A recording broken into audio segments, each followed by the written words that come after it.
ఆకర్షింపగా అల్లరితనం నా చుట్టూ చేరగా ఓటమిలా బతుకును కేళన చేయగా నీ కృపతో నన్ను బలపరిచితివే.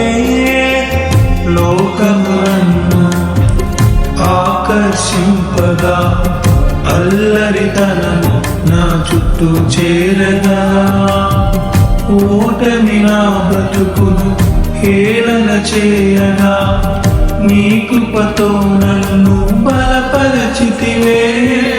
ఇంతగా నన్ను హెచ్చించుటకు ఏ పాటి వాడను యేసయ్యా.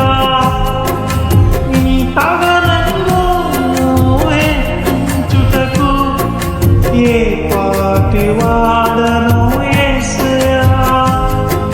నీ కృపకు ఎల్లప్పుడు కృతజ్ఞుడను, నీ కృపకు ఎల్లప్పుడు కృతజ్ఞుడను. కృపయే నేనే నాలో నీ కృపయే, కృపయే కృపయే నే బ్రతికి ఉన్నానంటే కృపయే. అర్హత లేకున్నా ప్రేమించావు, ఇది కేవలం నీ కృపయే.